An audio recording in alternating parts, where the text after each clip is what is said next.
Welcome back. Let's look at a problem today in which we are trying to determine the best investment strategy.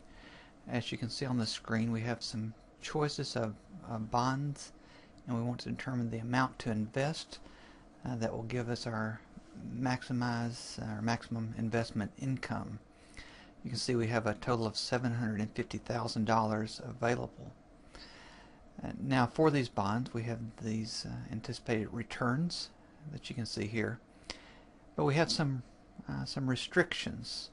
One, of course, we can't invest any more than what we have available to invest, the $750,000. We don't want to invest any more than 25% in any one particular bond. We have information on the years to maturity on the bonds, and we have a goal of investing at least 50% of the money in bonds with a longer term maturity, meaning 10 years or more. And then we have some ratings here, and we don't want to invest any more than 35% in bonds that are considered high risk. Now let's see how we might set up this problem. This is an optimization problem, and specifically a type of linear programming problem. We'll use this space here to hold the spot for our decisions, and so in each of these spots will be the amount to invest in each of the bonds. Then in this cell we'll sum the total amount invested, and we'll want that amount to be equal to what's available to us. In the cells in this range, we have placed a formula so that we're calculating 25% of the amount available, and we don't want to exceed that. In this column, we've placed a 1 in which it matches the criteria that we have for this particular constraint or limitation. In this case, in each one in which the bond in that row matches this criteria of being the maturity of 10 or more years, then we'll put a 1. If it doesn't, then we'll put a 0, and we'll see why that's a good strategy or a good way of dealing with this in just a minute. And then we do something similar over here for the risk ratings. So 1 if it's considered in this high risk category, 0 otherwise. Okay, let's go ahead and enter some formulas that we'll need. One formula that we'll need is to calculate what our investment income is. And so for any amount invested times the return for each of these bonds, and then add that together, we would get our investment income. Of course, we could multiply the amount invested times the return individually for each one of these.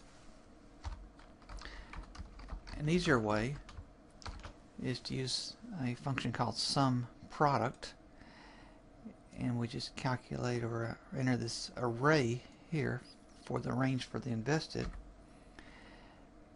and then we'll enter the range here for the return.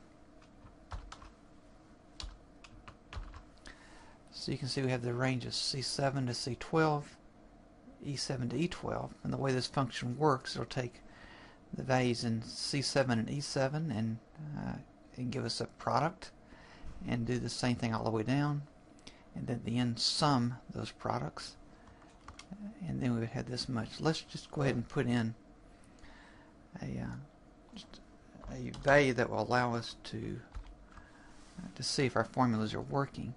And so you can see if we invested $100 in each one, then our investment income would be $55 for that return. With the investment of $100 in each, then you see we would have a total invested of $600. Now for the ones that are longer maturity, and we want it to be more than half of what's available, so just a simple formula here to calculate that half. So how much would be invested in the ones that meet that criteria? Well, we could just take and sum the values here that meet that criteria. An easy way to do that with the way we've set up the problem is to again use sum product for the amount invested in this column. And so if it matches this criteria in the 1, then we get the product of the 1 times the amount invested. It would keep that for available to sum. 0, of course that product would be 0. And so it equivalently just get the sum of the products that match what we're looking to calculate. And then we can do the same thing here for the ratings.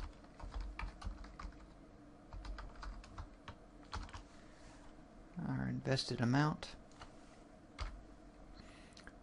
and then this column. So you can see the ones that are matching this would be 300 if we had 100 in each of those 3, and 400 here. And now we're ready to use the solver. The solver is available off the data tab, and in that ribbon you can see the selection solver. The solver basically is looking for 3 things. What is our objective? What are we trying to maximize or minimize? Is it a max or min? What are we changing? In other words, what are our decision variables? And then what are the constraints? So our objective needs to be in a single cell that's a function of our decisions. And that would be here in cell E13. That's where we're calculating our investment income. And it is a maximization objective. Changing, we're changing the amount invested. Those are our decisions. That's what we're trying to decide. And then subject to constraints, we click Add a Constraint. Every constraint really has 3 parts. One is the cell reference, which is going to be a reference to a cell that calculates the a function of the decision variables related to that limitation. So for example, if our first constraint, and this is the right hand side, the limit value if you will, if that limit value is that the amount invested needs to be less than or equal to really 750,000, then where is the formula that shows the sum of that in this case for the amount invested? And that would be here in this cell. So this cell is a function of this amount invested, and particularly for us it's the sum of that amount invested. And so we want that total invested to be equal to what's available. Has some additional constraints. Another one is that we want the amount invested to be less than or equal to this 25% limit. A third one is that we want the amount invested in stocks or bonds rather with maturity of 10 plus years to be greater than equal to this $375,000 limit, or half of our available. And then finally we want the amount in these high risk stocks to be less than 35%, which is in this cell. Okay, so we've identified our objective function, our decision variables, our constraints. Let's do 2 other things. One is that this is what's called a constrained optimization. Our decision variables are non-negative, so we check this.